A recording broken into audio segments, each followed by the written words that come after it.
இந்த வீடியோ பார்த்துட்டு இருக்க எல்லோருக்கும் என்னுடைய வணக்கம். ஃபியூச்சர் லைஃப் சேனல்ல வேகன்சி வீடியோ இதே மாதிரி நிறைய வந்துட்டே இருக்கும். ஸோ இந்த வீடியோ பார்க்குற எல்லோரும் படிச்சுட்டு இருந்தாலும் சரி, படிச்சு முடிச்சிருந்தாலும் சரி, இந்த சேனலை சப்ஸ்கிரைப் பண்ணிக்கோங்க. அப்பதான் நான் போடுற வீடியோ உங்களுக்கு உடனுக்குடனே கிடைக்கும். அதை பார்த்துட்டு அப்ளிகேஷன் எண்ட் டேட்டுக்கு முன்னாடி உங்களால் அப்ளை பண்ணவும் முடியும். இன்னைக்கு நம்ம பார்க்க போகிறது மெட்ராஸ் ஃபெர்டிலைசர்ஸ் லிமிடெட். இவங்க இந்தியன் கவர்மெண்ட் ஆஃப் இந்தியாவுக்கு கீழே இருக்கிற ஒரு கம்பெனி, பப்ளிக் செக்டார் கம்பெனி. இவங்க சென்னை மணலியில் இருக்காங்க. ஸோ மணலியில் இருக்க இந்த கம்பெனிக்கு வந்து டிப்ளமோ, ஐடிஐ, எஸ்எல்சி டிகிரி படித்த கேண்டிடேட்ஸ் வந்து வேணும் இவங்களுக்கு. ஸோ அதுக்கான நோட்டிஃபிகேஷன் கொடுத்துருக்காங்க. ஸோ அந்த நோட்டிஃபிகேஷனில் இருக்கிற போஸ்ட் ஒன்று ஒன்றா பார்த்துருவோம். First technical assistant trainee. இதுக்கு டிப்ளமோ படிச்சிருந்தா போதும். டிப்ளமோ இன் கெமிக்கல் இன்ஜினியரிங் படித்தவங்க போதும். 26 வயசுக்குள்ளே இருக்கணும். பட் இது சென்ட்ரல் கவர்மெண்ட் கீழே இருக்க கம்பெனி அப்படிங்கிறதுனால ஏஜ் ரிலாக்ஸேஷன் எல்லாம் உண்டு. அது பின்னாடி நம்ம பார்த்துருவோம். ஸோ ஃபுல் டைம் டிகிரியாக நீங்கள் படிச்சுக்கணும். 3 years diploma in chemical engineering படிச்சிருக்கணும். 2024 அண்ட் 2025 பாஸ் அவுட் ஆகி வெளியே வந்த கேண்டிடேட் மட்டும்தான் இதுக்கு அப்ளை பண்ண முடியும். வேறு எக்ஸ்பீரியன்ஸ் பற்றியெல்லாம் எதுவுமே சொல்ல. மொத்தமாக வந்து 28 வேகன்சி இருக்குது. அதில் எஸ்சிக்கு 11, ஓபிசி என்சிஎலுக்கு 8, இடபிள்யூஎஸ்க்கு 2, அன்ரிசர்வ்டுக்கு 7 ஒதுக்கியிருக்காங்க. சேலரி அப்படிங்கிறது 24,500 அப்படின்னு சொல்லியிருக்காங்க. அடுத்த போஸ்ட் பார்த்தீங்கன்னா டெக்னிக்கல் அசிஸ்டன்ட் ட்ரெயினி மெயின்டெனன்ஸ். இது மெக்கானிக்கல் இன்ஜினியரிங் படித்தவங்களுக்கானது. ஃபுல் டைமில் 3 years மெக்கானிக்கல் இன்ஜினியரிங் படிச்சிருக்கணும். நீங்கள் டிப்ளமோ இன் மெக்கானிக்கல் இன்ஜினியரிங் படிச்சிருக்கணும். இதுவுமே 2024-25 பாஸ் அவுட் ஆகி வெளியே வந்த கேண்டிடேட்கான ஆப்பர்ச்சுனிட்டி இது. Maximum age limit 26 years. So 5 vacancy இருக்குது. எஸ்சிக்கு 3, இடபிள்யூஎஸ்க்கு 1, அன்ரிசர்வ்டுக்கு 1 ஒதுக்கியிருக்காங்க. சேலரி அப்படிங்கிறது 24,500 அப்படின்னு சொல்லியிருக்காங்க. ஸோ அடுத்த போஸ்ட் பார்த்தீங்கன்னா technical assistant trainee electrical. So full time 3 years diploma இன் எலக்ட்ரிக்கல் இன்ஜினியரிங் படித்த கேண்டிடேட், 2024-25 பாஸ் அவுட் ஆகி வெளியே வந்த கேண்டிடேட் இதுக்கு அப்ளை பண்ண முடியும்.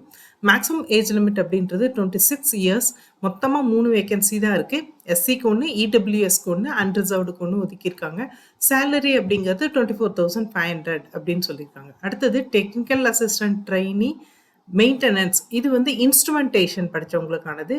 ஃபுல் டைமில் 3 years டிப்ளமோ இன் இன்ஸ்ட்ருமெண்டேஷன் இன்ஜினியரிங் படித்த கேண்டிடேட், 2024-25 பாஸ் அவுட் ஆகி வந்த அந்த கேண்டிடேட் மாத்திரம்தான் அப்ளை பண்ண முடியும்.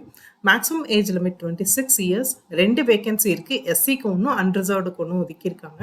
24,500 சேலரின்னு ஃபிக்ஸ் பண்ணியிருக்காங்க. அடுத்தது டெக்னீஷியன் ரிக்கர். இதுக்கு நீங்கள் எஸ்எல்சி படிச்சிருந்தா போதும். ஆனால் ஒரு 3 years வந்து ரிக்கிங்கில் எக்ஸ்பீரியன்ஸ் இருக்கணும் அப்படின்னு சொல்லியிருக்காங்க. 26 years மேக்ஸிமம் ஏஜ் லிமிட்டாக ஃபிக்ஸ் பண்ணியிருக்காங்க. ஒரே ஒரு வேகன்சி இருக்குது. அது ஓபிசி என்சிஎலுக்கு ஒதுக்கியிருக்காங்க. உங்களோட சேலரி 21,500 இருக்கும்னு சொல்லியிருக்காங்க. அடுத்தது டெக்னீஷியன் வெல்டர். இதுக்கு ஃபுல் டைம் ஐடிஐயில் நீங்கள் வெல்டிங் படிச்சிருக்கணும். எஸ்எல்சி முடிச்சுட்டு வெல்டிங் வந்து ஃபுல் டைம் ஐடிஐயில் நீங்கள் படிச்சிருக்கணும். Maximum age limit 26 years. 2 vacancy இருக்குது. 1 எஸ்சிக்கும் 1 அன்ரிசர்வ்டுக்கும் ஒதுக்கியிருக்காங்க. உங்களோட சேலரி 21,500ன்னு ஃபிக்ஸ் பண்ணியிருக்காங்க. அடுத்தது பார்த்தீங்கன்னா ஜூனியர் செக்ரட்டரி கம் அசிஸ்டண்ட்டு. இதில் வந்து பார்த்தீங்கன்னா 2 வேகன்சி இருக்குது. 2மே அன்ரிசர்வ்டுக்கு தான் ஒதுக்கியிருக்காங்க. நீங்கள் ஏதாவது ஒரு டிகிரி 3 yearsஓ இல்லை என்ன டிகிரி வேணால் நீங்கள் படிச்சிருக்கலாம். படிச்சுட்டு English type writing lower grade, அதே மாதிரி English short and lower grade, இதை தவிர வந்து கம்ப்யூட்டரில் எம்எஸ் ஆஃபீஸ் நல்லா ஒர்க் பண்ண தெரிஞ்சிருக்கணும். இல்லைன்னா 3 years diploma in commercial practice or modern office practice வந்து படித்து ஷார்ட் அண்ட் லோயர் கிரேட் படித்தவங்களும் இதுக்கு அப்ளை பண்ண முடியும் அப்படின்னு சொல்லியிருக்காங்க. ஹிந்தி தெரிஞ்சிருந்தா ப்ரிஃபரபிள் அப்படின்னு சொல்லியிருக்காங்க. Maximum age limit 26 years.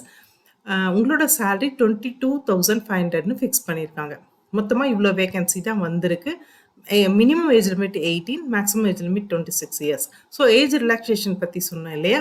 So இது சென்ட்ரல் கவர்மெண்ட்டுக்கு கீழே இருக்கிற கம்பெனி அப்படிங்கிறதுனால ஆஸ் பர் கவர்மெண்ட் நார்ம்ஸ் என்னென்ன ஏஜ் ரிலாக்ஸேஷன் இருக்கோ அது எல்லாமே அப்ளிகபிள் தான். இதில் எஸ்சி எஸ்டிக்கு 5 yearsம், ஓபிசி நான் கிரீமி லேயர் கேண்டிடேட்க்கு 3 yearsம் எக்ஸ்டெண்ட் பண்ணிக்கலாம். ஸோ 5 years அப்படின்னும் போது ஒருவேளை வந்துட்டு 26 years அப்படின்னும் போது உங்களுக்கு வந்து 31 years வரைக்கும் இருக்கிறவங்க அப்ளை பண்ண முடியும். ஸோ ஓபிசி நான் கிரீமியில் இருக்க 3 yearsம், பிடபிள்யூபிடி கேண்டிடேட் ஒருவேளை ஜென்ரல் கேட்டகரியாக இருந்தால் 10 yearsம், பிடபிள்யூபிடி கேண்டிடேட் ஓபிசி கேட்டகரியாக இருந்தால் 13 yearsம், பிடபிள்யூபிடி கேண்டிடேட் எஸ்சி எஸ்டி கேட்டகரியாக இருந்தால் 15 yearsம் ரிலாக்ஸ் பண்ணிக்கலாம் அப்படின்னு சொல்லியிருக்காங்க. ஸோ இந்த ஆப்பர்ச்சுனிட்டியை மிஸ் பண்ணாமல் அப்ளை பண்ணுங்க. அடுத்தது குவாலிஃபிகேஷனை பொறுத்த வரைக்கும் இதில் என்னென்ன மேஜர் படித்தவங்க எல்லாமே அப்ளை பண்ணலாம் அப்படிங்கிறத டீட்டெயிலாகவே கொடுத்துருக்காங்க. நீங்கள் ஃபுல் டைம் டிகிரி படிச்சிருக்கணும், அது ஃபர்ஸ்ட் கண்டிஷன். ரெகக்னைஸ்டு யூனிவர்சிட்டி இன்ஸ்டிடியூஷனில் படிச்சிருக்கணும். அதே மாதிரி ஃபஸ்ட்டு 4 வேகன்சிக்கு அவங்க வந்து 2024-25 பாஸ் அவுட் மட்டும் தான் ஸ்ட்ரிக்டாக அப்ளை பண்ணணும்னு சொல்லியிருக்காங்க. ஸோ இதை தவிர என்னென்னலாம் படிச்சிருக்கலாம் அப்படின்னா, கெமிக்கல் இன்ஜினியரிங் பொறுத்த வரைக்கும் கெமிக்கல் இன்ஜினியரிங் படித்தவங்க மட்டும்தான் அப்ளை பண்ண முடியும். பட் மெக்கானிக்கல் இன்ஜினியரிங் படித்ததில் diploma in mechanical engineering, diploma in mechanical and automation engineering, diploma in mechanical and production engineering, diploma in mechanical and industrial engineering. So இந்த category படித்தவங்க எல்லாருமே இந்த வேலைக்கு அப்ளை பண்ணலாம்.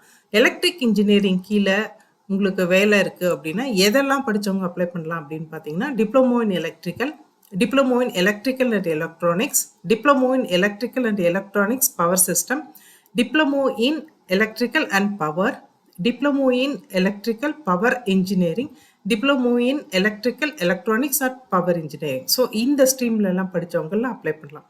அதே மாதிரி இன்ஸ்ட்ருமெண்டேஷன் இன்ஜினியரிங்க்குன்னு ஒரு ஆப்பர்ச்சுனிட்டி கொடுத்துருந்தாங்க. அது என்னவெல்லாம் படித்தவங்கலாம் அப்ளை பண்ணலான்னு பார்த்தீங்கன்னா, diploma in instrumentation engineering, diploma in instrumentation and control engineering, instrumentation and electronics, electronics and instrumentation, electronics instrumentation and control, electronics instrument and control, applied electronics and instrumentation, power electronics and instrumentation.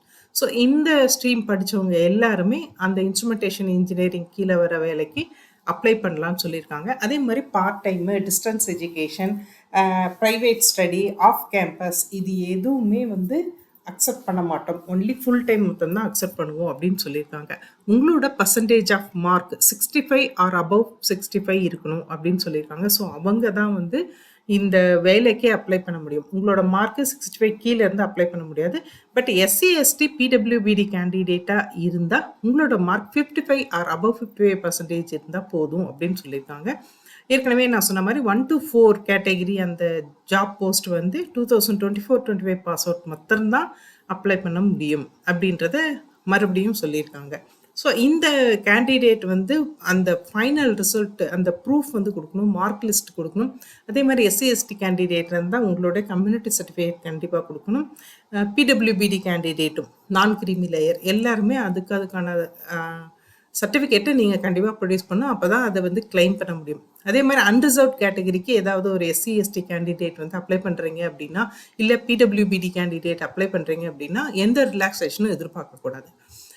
அதுக்கப்புறம் application fees அப்படின்றது 500 rupees வந்து application ஃபீஸாக fix பண்ணியிருக்காங்க. இது ஆன்லைனில் நீங்கள் கட்டினா போதும். SC ST PWBD அதே மாதிரி இஎஸ்எம் அப்படின்ற எக்ஸ் சர்வீஸ் மேன் கேட்டகரி இவங்களுக்கு வந்து ஃபீஸ் ஃபுல்லாகவே இல்லை அப்படின்னு சொல்லியிருக்காங்க. இதை தவிர வந்துட்டு இந்த ஃபீஸ் உங்களுக்கு வந்து வேணும், இந்த எக்ஸம்ஷன் உங்களுக்கு வேணும் அப்படின்னா அதுக்குரிய டாக்குமெண்ட்ஸை கண்டிப்பாக சப்மிட் பண்ணுங்கள். அப்போ தான் உங்களுக்கு அந்த ஃபீஸ் எக்ஸம்ஷன் அப்படின்றது கிடைக்கும். அதே மாதிரி அதை வெரிஃபையும் பண்ணுவாங்க. அதே மாதிரி இந்த ஃபீஸ் அப்படிங்கிறது நான் ரீஃபண்டபிள். ஸோ ஒன்ஸ் நீங்கள் கட்டிட்டீங்க அப்படின்னா அது நான் ரீஃபண்டபிள். ஸோ எலிஜிபிலிட்டி எல்லாமே பார்த்து அப்ளை பண்ணுங்கள். அதே சமயத்தில் ஃபீஸும் அதுக்கப்புறமா கட்டுங்க. மெத்தட் ஆஃப் செலெக்ஷன் அப்படின்றது ஃபஸ்ட்டு 5, 6, 7 இவங்களுக்கு வந்துட்டு உங்களுக்கு ஸ்கில் டெஸ்ட்டு, ட்ரேட் டெஸ்ட் இருக்கும். ஏன்னா அது வந்து ரிக்கர், அதே மாதிரி வெல்டிங், இந்த மாதிரியான விஷயம். ஸோ அதே மாதிரி ஷார்ட் அண்ட் டைப் ரைட்டிங் அப்படின்றதுனால அது இருக்கும். மீதி எல்லாருக்குமே சிபிடி அப்படின்ற கம்ப்யூட்டர் பேஸ்டு டெஸ்ட் ஒன்று இருக்குது. அது சென்னையிலையும் தமிழ்நாட்டில் இருக்கிற முக்கியமான சில சிட்டிஸ்லேயும் நடக்கும். ஸோ நீங்கள் அதுபடி அப்ளை பண்ணலாம். கம்ப்யூட்டர் பேஸ்ட் டெஸ்ட் அப்படிங்கிறது 90 மினிட்ஸ்க்கு இருக்கும். பார்ட் 1ல் 30 கொஸ்டின்ஸ் இருக்கும். அது ஆப்டிடியூடு, ரீசனிங். பார்ட் 2ல் 60 கொஸ்டின்ஸ் இருக்கும். அது வந்துட்டு சப்ஜெக்ட் நாலேஜ் பொறுத்து. அதே மாதிரி வந்துட்டு ஒரு மார்க் வந்து ஒரு கொஸ்டினுக்கு ஒரு கரெக்ட் ஆன்சருக்கு 1 மார்க்கு. அதே மாதிரி 0.33 நெகட்டிவ் மார்க் வந்து உங்களுக்கு அப்ளிகபிள் தான். அது வந்து ராங் ஆன்சருக்கு. ஸோ ராங் ஆன்சர் எழுதும் போது கண்டிப்பாக பார்த்து எழுதுங்க. இது பார்ட் 1க்கு. பார்ட் 2 அப்படின்றது 1 மார்க்கு தான். ஆனால் நெகட்டிவ் மார்க் வந்து 0.50. ஸோ பார்ட் 1ல் நீங்கள் தப்பான ஆன்சர் எழுதும் போது 0.33 மார்க் தான் மைனஸ் ஆகும். பட் பார்ட் 2ல் தப்பான ஆன்சர் எழுதினீங்கன்னா 0.50 மார்க் வந்து ராங் ஆன்சருக்கு மைனஸ் பண்ணிவிடுவாங்க. ஸோ உங்களோட ஆன்சர்ஸ் வந்து கரெக்டாக இருக்கிற மாதிரி பார்த்துக்கோங்க. ராங் ஆன்சர்ஸ் அதிகமாக எழுதினீங்கன்னா வாங்கியிருக்க மார்க்கும் மைனஸ் ஆகிட்டே வரும். இந்த கம்ப்யூட்டர் பேஸ்ட் டெஸ்ட் அப்படிங்கிறது இங்கிலீஷ்லேயும் ஹிந்திலையும் இருக்கும். ஸோ நீங்க இங்கிலீஷ், ஹிந்தி எதுல உங்களுக்கு வந்து ஆப்ட்டா இருக்கோ, அங்க வந்து அப்ளை பண்ணலாம். இந்தியன் நேஷனல்ஸ் மாத்திரம் தான் அப்ளை பண்ண முடியும். அதே மாரி general OBC, OBC NCL, EWS candidate வந்து இப்ப 100 மார்க்குக்கு எக்ஸாம் வைக்கிறாங்க அப்டின்னா, நீங்க 50 மார்க்கையோ இல்ல 50க்கு மேலயோ எடுத்தீங்கன்னா மட்டும் தான் எலிஜிபிள் அப்டின்னு சொல்லியிருக்காங்க. எஸ்சி, எஸ்டி, பிடபிள்யூபிடி கேண்டிடேட்ல தான் 40 மார்க் 40% 100க்கு 40% 40 மார்க்கோ இல்ல அதுக்கு மேலேயோ எடுத்தவங்க தான் எலிஜிபிள். அதுக்கு அடுத்த ப்ராசஸ் வந்து அப்பதான் போவாங்க. அதுக்கு கீழ இருந்தா அவன் அந்த ஸ்டேஜ்லயே ரிஜெக்ட் பண்ணி அனுப்பிச்சுருவாங்க. ஸோ வந்து இதுதான் அவங்களோட இது.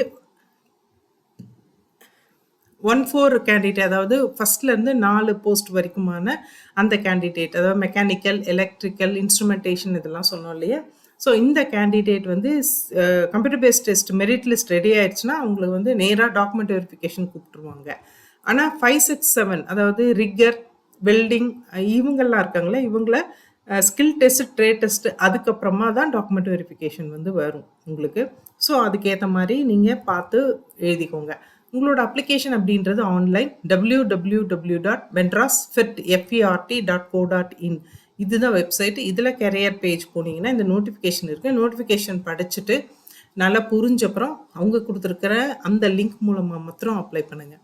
அதே மாதிரி கேண்டிடேட் அப்ளை பண்ணும்போது உங்களோட அப்ளிகேஷனில் நீங்கள் ஃபில் பண்ணுற அந்த டீட்டெயில்ஸ் வந்து உங்களோட சர்டிஃபிகேட்ஸோட எந்த விதத்துலையும் வேரி ஆகாமல் பார்த்துக்கோங்க. அதாவது உங்களோட பேரோ உங்கள் அப்பா அம்மா பேரோ இல்லை டேட் ஆஃப் பர்த்தோ எதுவுமே வந்து சர்டிஃபிகேட்டுக்கும் நீங்கள் ஃபில் பண்ணுறதுக்கும் கரெக்டாக ஈக்குவலாக இருக்கணும். எந்த டிஃப்ரென்ஸும் இல்லாமல் பார்த்துக்கோங்க. ஸோ அப்ளிகேஷன் வந்து ரிஜெக்ட் ஆயிரும். இதை தவிர வந்து உங்களுக்கு வந்து உங்களுக்கு எஸ்சி எஸ்டி கேண்டிடேட் இவங்கெல்லாம் வந்துட்டு ப்ரூஃப் எல்லாம் கொடுப்பாங்க. அது செல்ஃப் அட்டஸ்டேஷனோட வந்து கொடுங்க. இதை தவிர வந்து உங்களுக்கு இங்கிலீஷ், ஹிந்தி சர்டிஃபிகேட் வந்து இங்கிலீஷில் இருக்கணும். ஸோ உங்களுக்கு ஹிந்தியில் சர்டிஃபிகேட் இருக்குது அப்படின்னா அதை இங்கிலீஷில் மாற்றி நீங்கள் வந்து கொடுக்க வேண்டியிருக்கும். அதோட வந்து அது வந்து ஒரு நீங்கள் சைன் பண்ணி செல்ஃப் சர்டிஃபிகேட் டிரான்ஸ்லேட்டட் காப்பி வந்து நீங்கள் சப்மிட் பண்ண வேண்டியிருக்கும். ஓபிசி என்சிஎல் கேண்டிடேட் தான் செல்ஃப் டிக்ளரேஷன். இந்த செல்ஃப் சர்டிஃபிகேட், செல்ஃப் டிக்ளரேஷன் எல்லாமே அவங்க நோட்டிஃபிகேஷனில் கடைசியில் கொடுத்துருக்காங்க. ஸோ அதுபடி நீங்கள் வந்து சப்மிட் பண்ண வேண்டியிருக்கும். இதை தவிர எக்ஸ் சர்வீஸ் மேன் அப்படின்னும் போது அவங்களோட சர்வீஸ் புக் வந்து காப்பி வந்து நீங்கள் சப்மிட் பண்ண வேண்டியிருக்கும். அப்போ தான் உங்களை எக்ஸ் சர்வீஸ் மேன் கேட்டகரிக்கு எடுத்துகிட்டு போவாங்க. இது வந்து அதே மாதிரி creamy layer OBC candidate belongs to creamy layer அப்படின்னா அவங்க அன்ரிசர்வ்டாக தான் ட்ரீட் பண்ணுவாங்க. அன்ரிசர்வ்ட் கேண்டிடேட்டாக தான் ஜெனரல் கேண்டிடேட்டாக தான் ட்ரீட் பண்ணுவாங்க. உங்களுக்கான அந்த ரிசர்வேஷன் வந்து எதுவுமே இருக்காது. ஸோ இதெல்லாம் முடிஞ்சு அப்பாயின்மெண்ட் ஆனாலுமே உங்களுக்கு வந்து பேக்ரவுண்ட் வெரிஃபிகேஷன் அப்படின்றது ஒன்று இருக்கும். அந்த பேக்ரவுண்ட் வெரிஃபிகேஷனும் 100% ஓகே அப்படின்னா தான் அந்த அப்பாயின்மெண்ட் வந்து வேலிட் ஆகும். இந்த அப்ளிகேஷன் அப்படின்றது 18th மார்ச் வந்து ஓப்பன் ஆச்சு. க்ளோஸ் ஆக போகிறது 5th ஏப்ரல் 2026. ஸோ அதுக்கு முன்னாடியே நீங்கள் அப்ளை பண்ணிடுங்க. அப்போ தான் வந்து இந்த வெப்சைட் வந்து ஹேங் ஆகாமல் இருக்கும். இதை தவிர இங்கே கொடுத்துருக்குற அந்த நோட்டிஃபிகேஷன் லிங்க்கும் சரி, அவங்களோட அஃபிஷியல் வெப்சைட்டும் சரி, ரெண்டுமே டிஸ்கிரிப்ஷனில் கொடுத்துறேன். நீங்கள் போய் பார்த்து வெரிஃபை பண்ணிவிட்டு முக்கியமாக நோட்டிஃபிகேஷனை ஃபுல்லாக படிச்சிருங்க. ஏன்னா அந்த ரிசர்வேஷன் அதே சமயத்தில் ஏஜ் ரிலாக்ஸேஷன் இதெல்லாமே ரொம்ப டீட்டெயிலாக கொடுத்துருக்காங்க. ஸோ அதெல்லாம் பார்த்து அண்டர்ஸ்டாண்ட் பண்ணிக்கிட்ட அப்புறம் நீங்கள் அப்ளை பண்ணால் போதும். அப்ளை பண்ண போகிற எல்லோருக்கும் பெஸ்ட் ஆஃப் லக். அதே மாதிரி இந்த வீடியோ பார்த்த எல்லோருக்கும், ஷேர் பண்ண எல்லோருக்கும் ரொம்ப தேங்க்ஸ்.